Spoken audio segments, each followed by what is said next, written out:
ఎవరి దేవుని వాళ్ళు పూజించుకుంటుంటే అసలు ఈ గొడవలు ఈ కాంట్రవర్సీలు ఇవన్నీ ఉండవు కదా, అలానే ఉంటే సరిపోతుంది. ఈ స్వతంత్ర భారతదేశంలో డెమోక్రటిక్ కంట్రీలో ఎవడి మతాన్ని, ఎవడి మత విశ్వాసాన్ని, ఎవరి దేవుణ్ణి వాడు స్వేచ్ఛగా ప్రకటించుకోవచ్చు.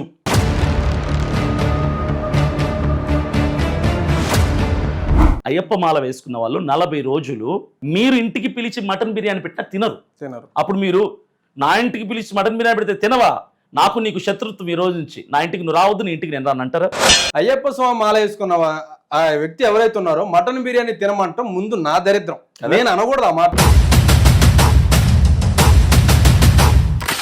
మన వెస్ట్ బెంగాల్లో ఒక రేప్ కేసు ఒకటి జరిగింది. ఒక డాక్టర్ ని ఒకడు ఘోరంగా రేప్ చేసి చంపాడు. ఇప్పుడు ఆడు కూడా బాప్టిజం తీసుకుంటాడు స్వర్గానికేనా? ప్రవీణ్ పగడాల గారిది ఇంకా హత్యనే నమ్ముతున్నారా? 100% నమ్ముతున్నా.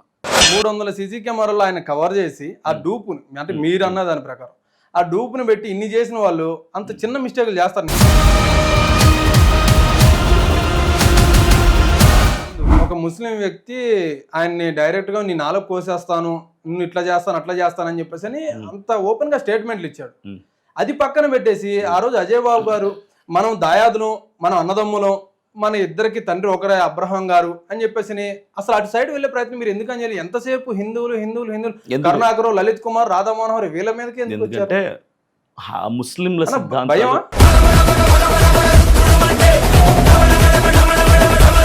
పెట్టి మేము చెప్పినట్టుగానే పోస్ట్ మార్టం జరుగుతుంది, ఓకే మేము సాటిస్ఫైడ్ అని చెప్పాను. ఇప్పుడు ఆ రిపోర్ట్ మీరు ఎందుకని నమ్మరు? ఎందుకంటే ఇచ్చింది మనుషులు కాబట్టి. ఇంక దేవుళ్ళు వచ్చి అలానే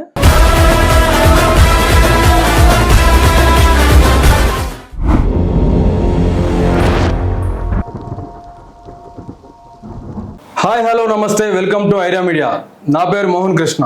ఈరోజు మన గెస్ట్ వచ్చేసి పాస్టర్ అభినయ్ దర్శన్ గారు. నమస్తే అభినయ్ దర్శన్. నమస్తే.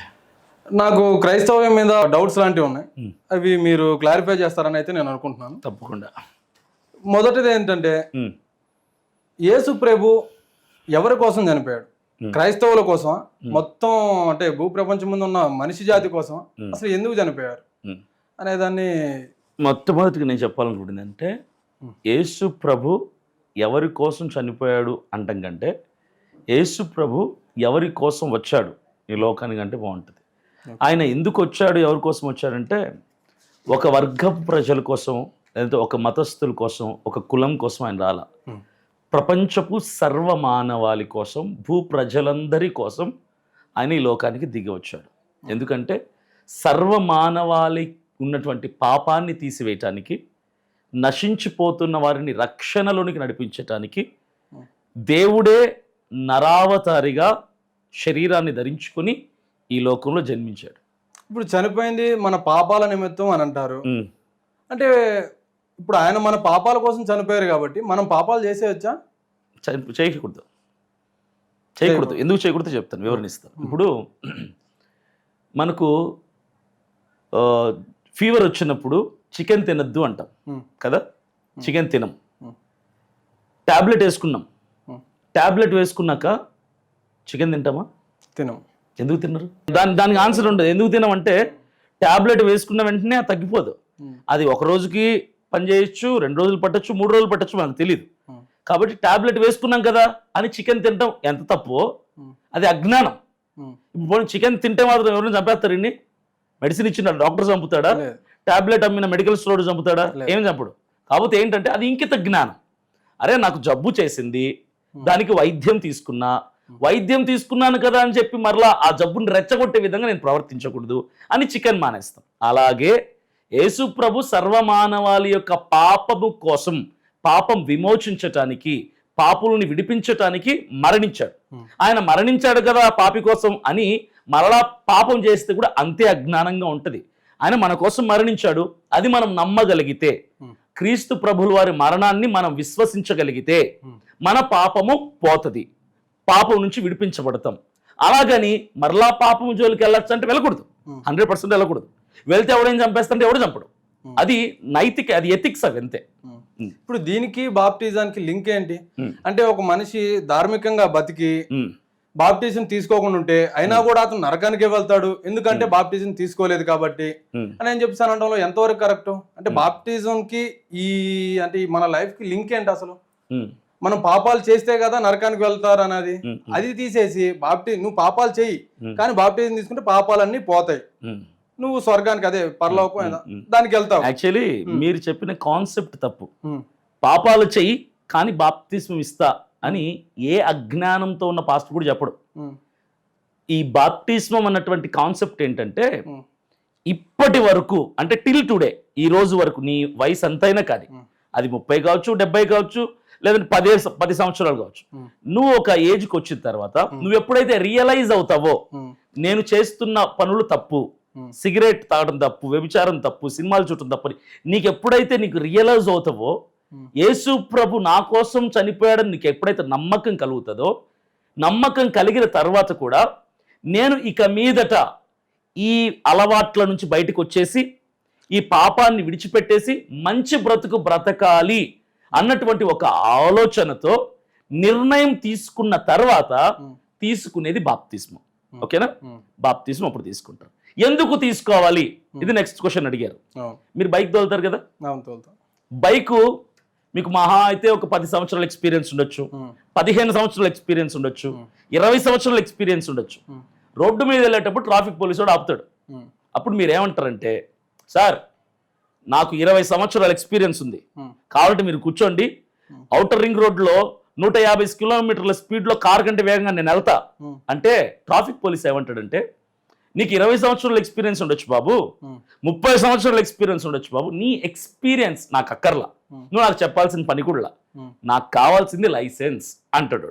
అప్పుడు మీరు ఏమంటారంటే, లైసెన్స్ మీకు పని ఏమంది సార్, ఎక్కి చూడండి నేను నడిపి చూపిస్తా అంటారు. ఇది లైసెన్స్. ఇప్పుడు అభినయ్ దర్శన్ అనేటోడు ఇప్పుడు భూమి మీద ఉన్నాడంటే ఇప్పుడు ఆధార్ కార్డు అడుగుతారు.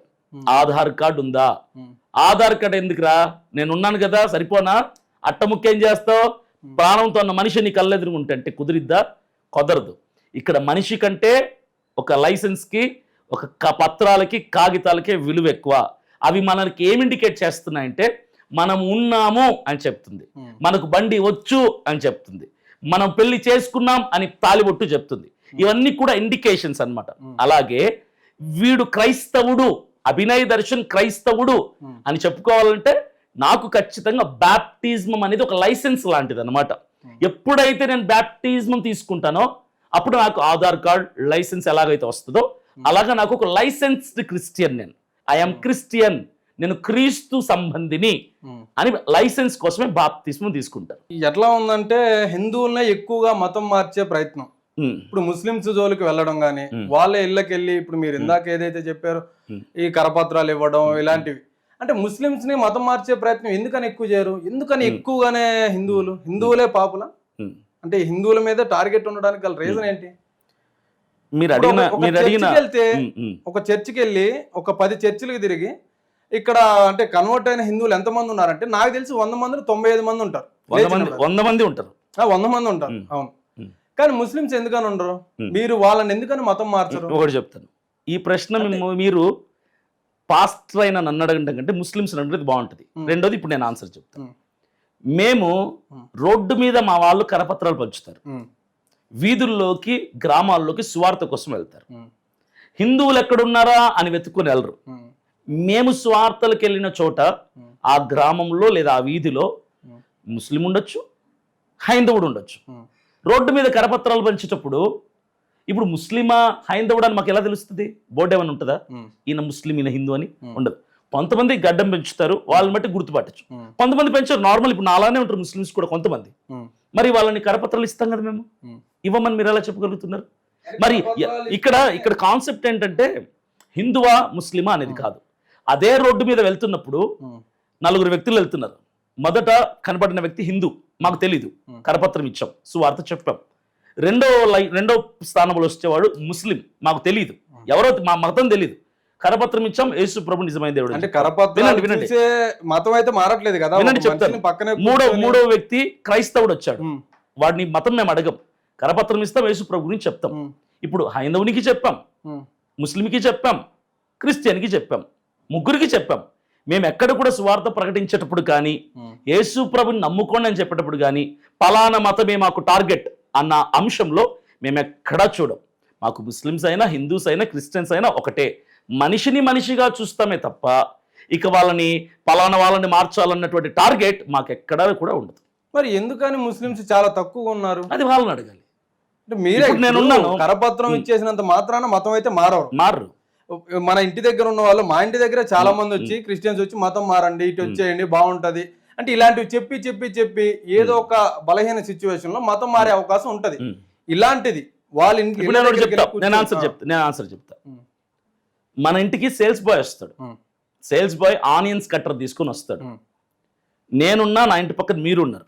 వాడు నా ఇంటికి వస్తాడు, తర్వాత మీ ఇంటికి వస్తాడు. నేను ఆనియన్ కట్టర్ కొందామన్న ఆలోచనలో ఉన్నా.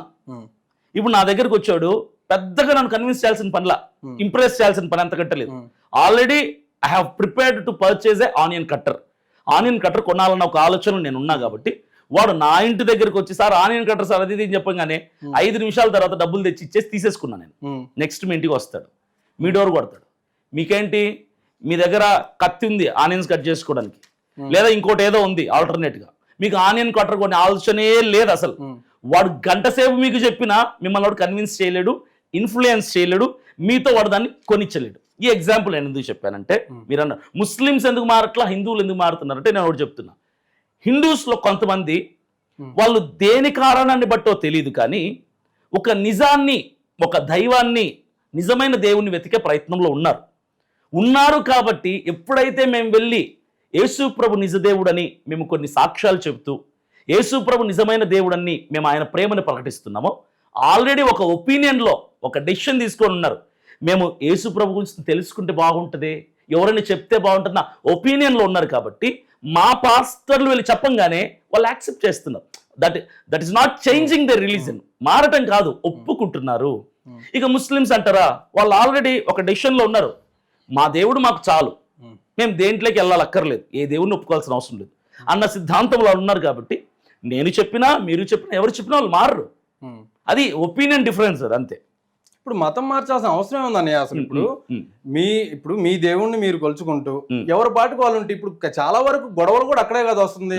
ఇప్పుడు మతం మార్చడానికి వచ్చారని ఇందాక మీరు ఏదో చెప్తూ వైజాగ్ ఎవరినో కొట్టారని, అలా అంత అవసరం ఏముంది? ఎవరి దేవుణ్ణి వాళ్ళు పూజించుకుంటుంటే అసలు ఈ గొడవలు, ఈ కాంట్రవర్సీలు ఇవన్నీ ఉండవు కదా, అలానే ఉంటే సరిపోతుంది. అంబేద్కర్ గారు గొప్ప వ్యక్తి, ఆయన రాజ్యాంగాన్ని మొత్తం మన భారతదేశానికి రాజ్యాంగాన్ని ఇచ్చాడు. ఆయన రాజ్యాంగంలో ఉన్న ఆర్టికల్ ఏంటంటే ప్రత్యేకంగా రిలీజియస్ పరంగా, మతపరంగా ఈ స్వతంత్ర భారతదేశంలో డెమోక్రటిక్ కంట్రీలో ఎవడి మతాన్ని, ఎవడి మత విశ్వాసాన్ని, ఎవరి దేవుణ్ణి వాడు స్వేచ్ఛగా ప్రకటించుకోవచ్చు.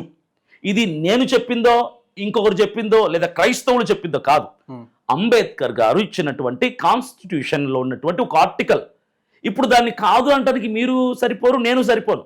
నేను కూడా ఇది కాదంటే కుదరదు, ఆయన చెప్పేసాడు, ఆయన ఇచ్చేసాడు, అది మా హక్కు, ఇది హైందవుడి హక్కు. నేనేమంటానంటే, మా పాస్టర్లు కరపత్రం పట్టుకుని మీ ఇంటి దగ్గరికి వస్తే అరే ఆగు అని చెప్పి ఇంట్లోకి వెళ్ళి రామాయణమో భగవద్గీత తెచ్చి నేను ఇది ఇస్తున్నా, నా గ్రంథం నేను ఇస్తున్నా, నువ్వు తీసుకుంటే నీ గ్రంథం నేను తీసుకుంటా అనండి.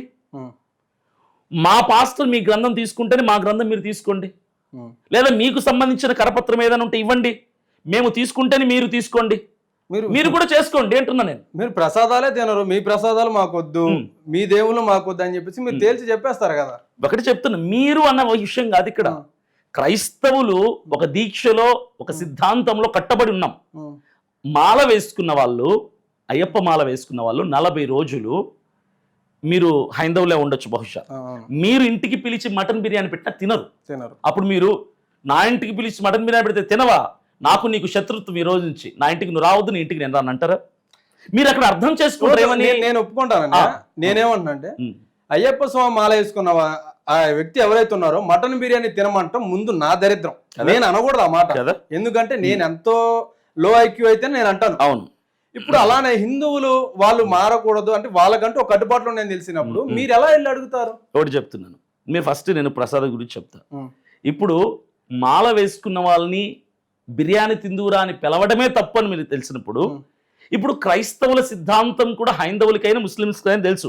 క్రైస్తవుల సిద్ధాంతం, వాళ్ళ దీక్ష, వాళ్ళ ఆశయం ఏంటంటే వాళ్ళ దేవుడు చెప్పిన ప్రకారంగా, వాళ్ళ వాక్యం చెప్పిన ప్రకారంగా ఇతరుల దేవి దేవతల దగ్గర అర్పించిన వాటిని తినకూడదు. అది కూడా మీరు గౌరవించి అర్థం చేసుకుంటే ఏ గొడవ ఉండదు కదా. అసలు మీరు మతం మార్చే కాన్సెప్టే తీసేసుకుంటే ఇంకేం వినండి చెప్తాను. ఇక్కడ మనిషి పుట్టాక మతం పుట్టిందా, మతం పుట్టాక మనిషి పుట్టాడా, సాంప్రదాయాలు పుట్టాక మనిషి పుట్టాడా, మనిషి పుట్టాక సాంప్రదాయాలు పుట్టాయా, పద్ధతులు పుట్టాక మనిషి పుట్టాడా, మనిషి కోసం పద్ధతులు పుట్టాయా, మనిషి కోసం అన్నీ పుట్టాయి, మనిషి కోసం సర్వం పుట్టాయి. ఈరోజు మనిషి అన్నిటినీ శాసించాల్సిన వాడు, మతాలు, కులాలు, ఆచారాలు, సాంప్రదాయాలు, పద్ధతులు మనిషిని శాసిస్తున్నాయి. ఇది చాలా దయనీయమైనటువంటి స్థితి మొత్తం మనుషులందరికీ కూడా. అయితే ఈ దుస్థితిలో మీరు అంటున్నారు మతం మార్చుతున్నారు ఎందుకు, మతం మారుస్తున్నారు ఎందుకు? మతంతో మాకు సంబంధం లేదు బ్రదర్. నేను ఎప్పుడు మీ మతం ఏంటి, మీ కులం ఏంటి అని నేను అడగను. మేము మతాన్ని మార్చడంలా బ్రతుకును మారుస్తున్నాం, బ్రతుకు విలువను మారుస్తున్నాం. ఇప్పుడు నేనే ఉన్నాను, సపోజ్ తీసుకోండి. నేను యేసు ప్రభువులోకి రాకముందు తాగాను, అమ్మాయిలతో తిరిగాను, గాంజా, కొకైన్, హెరాయిన్ అన్నీ చేశాను, విచ్చలవిడిగా ఎంజాయ్ చేశాను. ఎప్పుడైతే యేసు ప్రభువే నా దేవుడు అని అంగీకరించానో, నా గ్రంథం ఏమని చెప్తుందంటే, యేసు ప్రభువే నీ దేవుడైతే యేసు ప్రభు అన్న బండిలో నువ్వు ఎక్కితే, ఆ వాహనంలోకి ఎక్కితే ఈ బండిలో కొన్ని రూల్స్ ఉంటాయి. సినిమాలు చూడకూడదు, మందు కొట్టకూడదు, దమ్ము కొట్టకూడదు, వ్యభిచారం చేయకూడదు, మోసం చేయకూడదు, అబద్ధాలు చెప్పకూడదు, హత్యలు చేయకూడదు, దౌర్జన్యాలు, గూండాయిజాలు చేయకూడదు, ఇవన్నీ చేయకూడదు. ఇవన్నీ చేయకుండా ఉండగలిగితేనే నువ్వు యేసు ప్రభులోనికి రా, లేదంటే నీ పాటికి నువ్వు ఎక్కడైనా బతుకు అని చెప్తుంది. ఇది మతం మార్చుకోవటమా, బ్రతుకును మార్చుకోవటమా? మీరు చెప్పండి. ఇప్పుడు బ్రతుకు ఒక్కటి మార్చుకుంటే సరిపోతుంది, మతం అవసరం లేదు. ఎవడు మారమన్నాడు? మీరే కదా మతం మారమంటారు. బాప్టిజం తీసుకోండి ఇవన్నీ చెప్తారు కదా. బాప్టిజం అనేది మతానికి సంబంధించింది కాదు కదా. అంటే బాప్టిజం తీసుకోకుండా మతం అంటే బతుకు తెరువు ఒక్కటి మార్చుకుంటే సరిపోతుంది మీ లెక్క ప్రకారం. బాప్టిజం తీసుకున్న తర్వాతనే నీకు లైసెన్స్ వస్తుంది. అది లైసెన్స్, అది మతం కాదు, అది లైసెన్స్. ఇప్పుడు మీరు అనేది ఎలా ఉంటుందంటే, అభినయ్ దర్శన్ ఆరోగ్యంగా ఉన్నాడు కాబట్టి ఆధార్ కార్డుతో పనిలా అంటే ఎలా ఉంటుంది? కుదరదు. లైసెన్స్ అనేది, బాప్టిజం అనేది ఒక లైసెన్స్ లాంటిది. నువ్వు క్రీస్తుని అంగీకరించావంటే ప్రూఫ్ ఏదిరా అంటారు. ప్రూఫ్ అంటే ఏంటి? బాప్టిజం. సరే అని ఇప్పుడు ఒక ఎగ్జాంపుల్ చెప్తా. నేనే ఉన్నా, నేను ఓ 2 రోజులు చచ్చిపోతే నాకు తెలియదు ఆ విషయం. ఏ యాక్సిడెంట్ అయిద్దో, ఏ జబ్బు వస్తుందో, ఏం జరుగుతుందో తెలీదు, ఏ భూకంపం వస్తుందో తెలీదు. నేను పోతా 2 రోజుల తర్వాత. ఇప్పుడు వరకు నేను ఏ మతానికి సంబంధించిన వాడిని, హైందవుని కావచ్చు, ముస్లిం కావచ్చు, ఇంకోటి ఏదో కావచ్చు, యేసు ప్రభు నాకు తెలియదు. ఇక గంటలో నేను చచ్చిపోతా, యాక్సిడెంట్ అయింది. అప్పటి వరకు యేసు ప్రభు నాకు తెలియదు. యేసు ప్రభు అంటే కోపం కూడా, నా మతం వేరే. ఇప్పుడు ఒక గంటలో నేను చచ్చిపోతానని తెలిసినప్పుడు, అప్పుడు నా ఫ్రెండో, డాక్టరో, ఇంకొకరు ఎవరో యేసు ప్రభుని నమ్ముకుంటే మోక్షం వస్తుంది, స్వర్గంలో చోటు వస్తుంది, చివరిలో నేను యేసు ప్రభుని నమ్ముకోరా అని చెప్పారనుకోండి, నేను యేసు ప్రభుని అంగీకరిస్తా. యేసు ప్రభువే నాకు దేవుడు అని నేను అంగీకరించిన తర్వాత ఇమీడియట్గా 10-15 గంటలో నేను చచ్చిపోయాను అనుకోండి, అప్పుడు నా బాప్టిజం ఉందా? ఉన్నట్లే కదా లెక్క. బాప్టిజం లేదు కదా, బాప్టిజం తీసుకోలేదు. యేసు ప్రభువే నా దేవుడు అన్న తర్వాత నేను చచ్చిపోయా, బాప్టిజం లేదు. కానీ నేను క్రైస్తవుని. అంతేనా? అంతే. ఇప్పుడు సరే, దీన్ని ఇంకో విధంగా అడదాం. ఒక అతను రేప్ చేశాడు ఒక అమ్మాయినో, లేకపోతే చాలా చూస్తున్నాం అన్యాయాలు, చిన్నపిల్లలను కూడా రేప్ చేస్తున్నారు. చేశాడు, అంతా అయిపోయింది. సరే, నిజంగా దేవుడి గురించి తెలుసుకున్నాడు, వాళ్ళ ఫ్రెండ్ చెప్పాడు, మీలాంటి ఒక పాస్టర్ గారు చెప్పాడు, ఎట్లా అని చెప్పాడు. ఒకవేళ మారిన ఒక 10 days లో ఆడు చనిపోయాడు. ఇప్పుడు ఆడు స్వర్గానిక నరకానిక? ఖచ్చితంగా స్వర్గానికి వెళ్తాడు, రేప్ చేసిన వ్యక్తి. ఎందుకంటే నేను ఆల్రెడీ ఇదివరకే చెప్పాను మీకు ఆ పాయింట్. ఎప్పుడైతే యేసు ప్రభుని ఒప్పుకోవాలనుకుంటాడో, ఒప్పుకోవటానికి ముందే వాడు రియలైజ్ అవ్వాలి, తప్పును ఒప్పుకోవాలి. తప్పును ఒప్పుకొని వాడు ఒకవేళ పోలీసుల దగ్గర సరెండర్ అవ్వాలంటే సరెండర్ అయిపోవాలి. వాడు శిక్ష ఏదన్నా వాడి మీద ఉంటే ఆ శిక్ష అనుభవించాలి. యేసు ప్రభుని ఒప్పుకోవాలంటే ముందే అన్నీ విడిచిపెట్టుకొని, తప్పులన్నీ ఒప్పుకొని అప్పుడు రావాలి యేసు ప్రభులోకి. మీ కర్మ సిద్ధాంతం, హిందూ మతంలో కర్మ సిద్ధాంతం ఉంది, అది నమ్ముతారా? నాకు కర్మ సిద్ధాంతం నాకు పెద్దగా తెలియదు, కానీ ఏ తప్పు చేస్తే దానికి ఇక్కడే శిక్ష అనుభవిస్తారంటారు, అంతేగా? నేను అది నమ్మను. అంటే ఇప్పుడు నేనున్నాను, ఈ పాపం చేస్తే రేపు పొద్దున్న నా పిల్లలకో ఎవరికో ఇది వస్తుంది, ఇది నేను చేయకుండా ఉండాలి, ఇది లేదా ఇది ఏదో ఒక విధంగా నాకు తగులుతుంది అనేది కర్మ సిద్ధాంతం. ఇది హిందూ మతం. ఇది ఏంటి, కొంత క్రైమ్ ఆపడానికి ఇది హెల్ప్ అవుతుంది. అవునా అవును కదా, అవును. ఏదైనా పాపం చేశాను, మీకే ఏదైనా చేశాను, నాకు వస్తుంది అన్న భయంతో నాకు ఇది కర్మ సిద్ధాంతం, ఇది హిందూ మతం. మీరేం చెప్తున్నారు, ఎన్ని పాపాలైనా చేయని సరే దేవుడి గురించి తెలుసుకున్నాక ఇంకా అవన్నీ వెళ్ళిపోతాయి. ఇది క్రైమ్ రేట్ ని కొంచెం పెంచినట్లే కదా. తగ్గుతుంది. ఎందుకు తగ్గుతుంది అంటే ఇప్పుడు వరకు నేను 100 మర్డర్లు చేశా, యేసు ప్రభు గురించి తెలుసుకున్నా. తెలుసుకోవడానికంటే ముందు నేను చేసిన 100 హత్యలకు బట్టి నేను తప్పు తెలుసుకొని పశ్చాత్తాపడి నేను నేరస్తుని అని ఒప్పుకోవాలి. ఒప్పుకున్న తర్వాత నేను ఎవరినైతే చంపానో వాళ్ళ కుటుంబీకులకు ఫోన్లు చేసి క్షమాపణ అడగాలి. ఆ కుటుంబీకులందరినీ క్షమాపణ అడగాలి.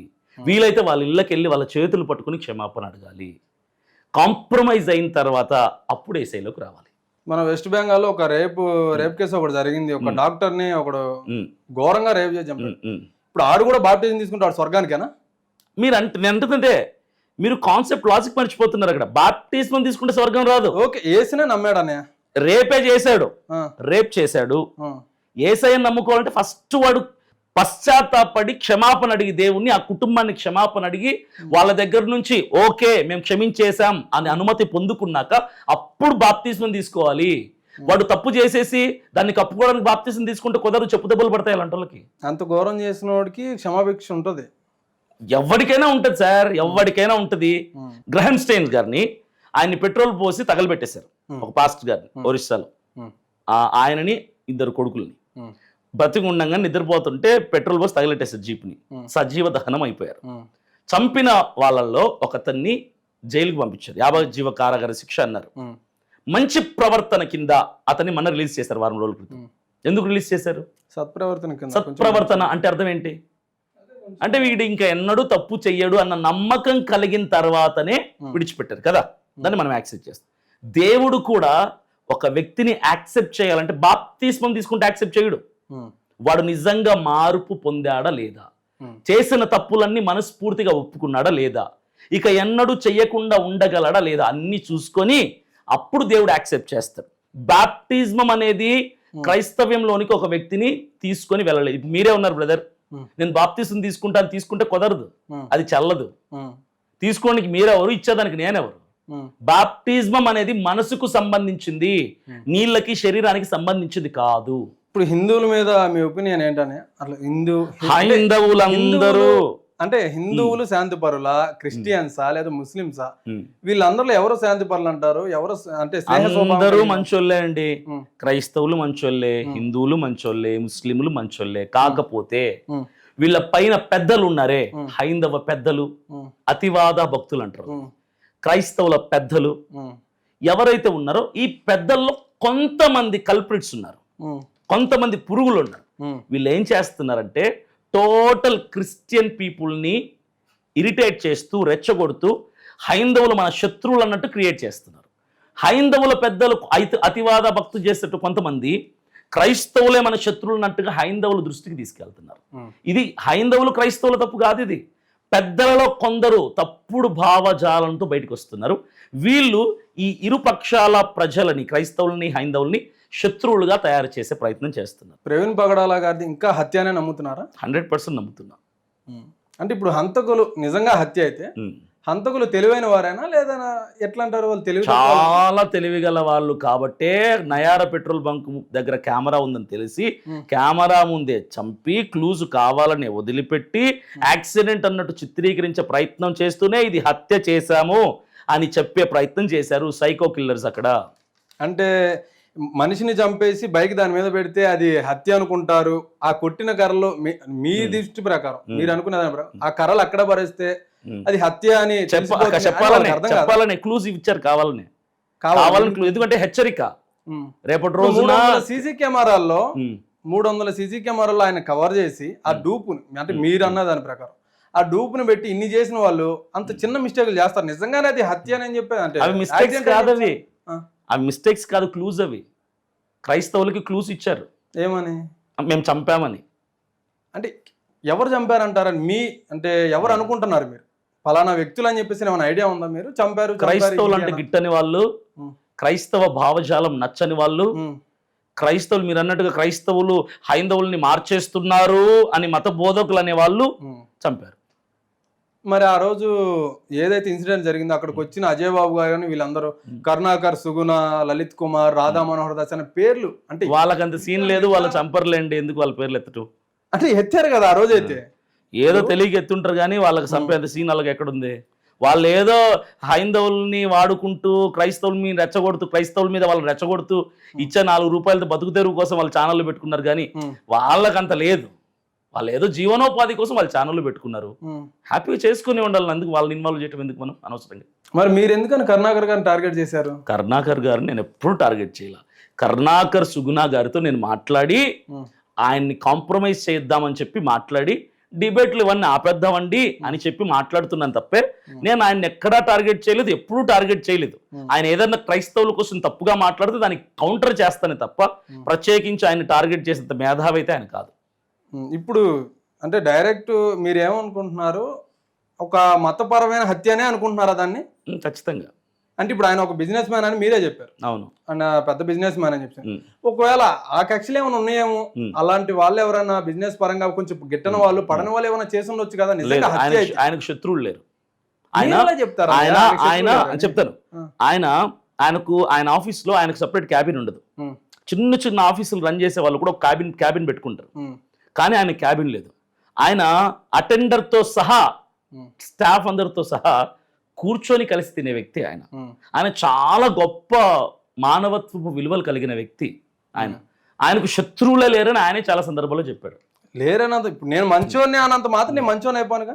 నచ్చని వాళ్ళు ఉంటారు కానీ శత్రువులు ఉంటారు, చంపేంత శత్రువులు ఉండరు. ఇప్పుడు వినండి చెప్తాను. ఇప్పుడు మతపరంగా అయినా కూడా ఆయన చంపేంత పని ఆయన ఏం చేయలేదే, నాకు తెలిసి అయితే. నేను చెప్తాను కదా ఏం చేశాడు చెప్తా. ఆయన మీద ఒక భయం కలిగింది అందరికి, మతోన్మాదులకి. ఇతను బతికుంటే రానున్న రోజుల్లో అందరినీ మార్చేస్తాడేమో అని భయం పుట్టింది.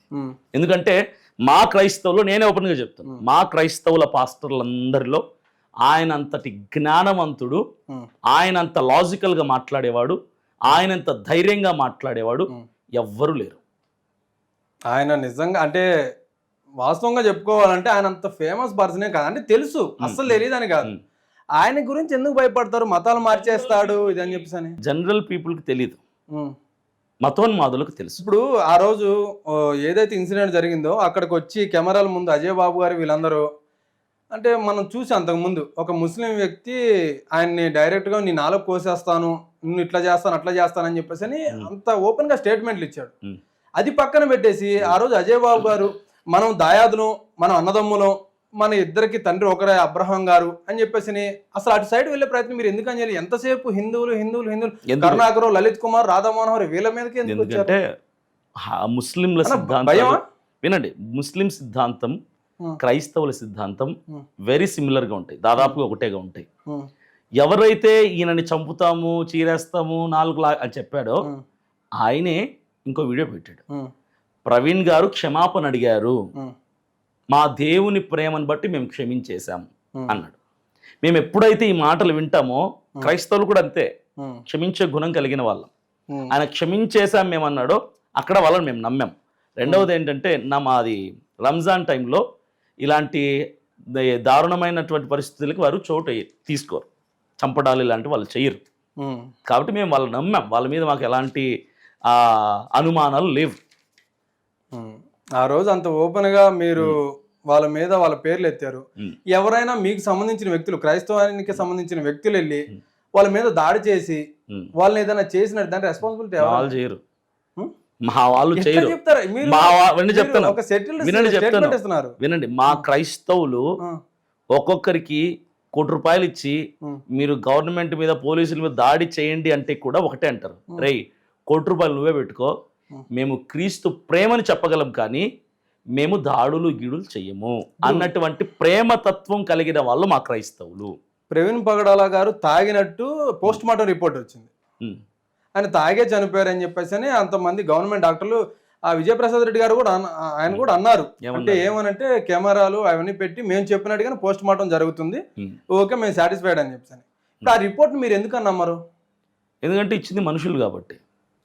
ఇంక దేవుళ్ళు వచ్చేయాలనే, దేవుడు అనేవాడు ఉన్నాడు కాబట్టే మేము గొడవలు చేయకుండా మౌనంగా ఉన్నాం. ఎందుకంటే న్యాయం ఏ రోజైనా గెలుస్తుంది, నిజం ఏ రోజైనా బయటికి వస్తుంది, మనుషులు అన్యాయం చేయొచ్చు కానీ మా దేవుడు ఆయన మమ్మల్ని హ్యూమనే కదా అని తాగాడు అంటే ఓకే తాగాడు అన్న దాంట్లో ఏముంది, ఇప్పుడు తాగి చనిపోయి ఉండొచ్చు కదా, మీరు అట్లా ఎందుకని అదే ఆలోచన? చెప్తున్నాను నేను, క్రైస్తవులకి తాగటం అంటే పెద్ద నేరం. ఎంత మంది లేరు తాగేవాళ్ళు, నేను నిరూపించమంటారా? 100కు 30 మంది ఉన్నారు, మరి ఉంటారు నేనే కదా. చెప్తాను. మరి కానీ ఈయన వేరు, వాళ్ళ బ్రతుకులు వేరు. రహస్యంగా తాగేవాడి బ్రతుకు, వాడి మాట, వాడి ప్రవర్తన. ఇప్పుడు నేనే ఉన్నాను, నేను రహస్యంగా తాగుడు అలవాటు తాగాను అనుకో, నా మాటలో కాన్ఫిడెన్స్ ఉండదు. నేను స్టేజ్ మీద నిలబడినప్పుడు మాట్లాడే మాట విలువ వేరు. కాబట్టి ఎప్పుడూ కూడా ఎవరినో పోల్చి ఈయన చాలా గొప్ప వ్యక్తి, ఈయనతో పోల్చడం చాలా తప్పు. అంటే పోస్ట్ మార్టం రిపోర్టు అలా వచ్చింది అయినా కూడా మీరు ఇంకా ఇది చేస్తున్నారంటే అందరూ ఏమనుకుంటున్నారంటే, జనాలు అనుకునేది ఏంటంటే అది రాకముందే వీళ్ళు ఇట్లా అని చెప్పేసి ఒకటేసి రుద్దారు, ఈ రోజున అది కాదు నిజమే అది యాక్సిడెంట్ అని ఒప్పుకుంటే మీరందరూ అంటే కొంచెం జనం దృష్టిలో ఇదవుతారు, అందుకని ఇంకా అబద్ధాన్ని పట్టుకొని ఊగులాడుతూ వేలాడుతూ ఉన్నారు అనేది ఒక చిన్న. జనములో 18% మాత్రమే మీరు అంటున్నట్టుగా అంటున్నారు, 82% మాత్రం మేమంటున్నట్టు అంటున్నారు. సో మాదే గెలుపు. అంటే ఇప్పుడు మీరు చెప్పే విధంగా ఎట్లుందంటే పోలీసులు డాక్టర్లు అమ్ముడుపోయారు అంతేనా? అమ్ముడుపోయారు నేను చెప్పట్లా, ఒత్తిడి అయితే ఉంది, ఒత్తిడికి గురయ్యారు, ప్రెషర్ ఉంది. వాళ్ళు అటు చెప్పుకోలేక ఇటు క్రైస్తవులకు చెప్పుకోలేక ఏదో వాళ్ళకి ఇచ్చిన రిపోర్ట్ రాంగ్ ఇచ్చే ఛాన్స్ అయితే ఉందా? 1000%. మీరు తీసుకురాగలుగుతారా ఏదైనా ఒక హాస్పిటల్కి వెళ్ళి? నా వల్ల మీకు ఒక నా వల్ల కాదు, నేను ఒక పెద్ద స్థాయి వ్యక్తిని, ఒక పెద్ద పొలిటికల్ లీడర్ని అయితే, స్టేట్ లీడర్స్ని కూడా శాసించగలిగే శక్తి కలిగిన వ్యక్తిని అయితే చేయొచ్చు. అంటే ఇప్పుడు ప్రవీణ్ పగడాల గారిని చంపింది స్టేట్ ని శాసించేదాకా వ్యక్తి, అంటే అంత పెద్ద వ్యక్తులు చంపారంటారా? ఉండొచ్చు. ఈ రోజు 100 సంవత్సరాలు ఆర్ఎస్ఎస్ స్థాపించి ఈ సంవత్సరానికి ఈ 2025కి 100 సంవత్సరాలు పూర్తి అవుతుంది. ఆర్ఎస్ఎస్ స్థాపించి వాళ్ళ టార్గెట్ ఏంటంటే భారతదేశాన్ని హిందూ దేశంగా మార్చాలి. ఇది వాళ్ళు ఓపెన్ గా చెప్తున్న విషయమే. మన రీసెంట్గా వారం రోజుల క్రితం బహిరంగ వేదిక మీద రేవంత్ రెడ్డి గారు కూడా మాట్లాడారు ఈ అంశం మీద.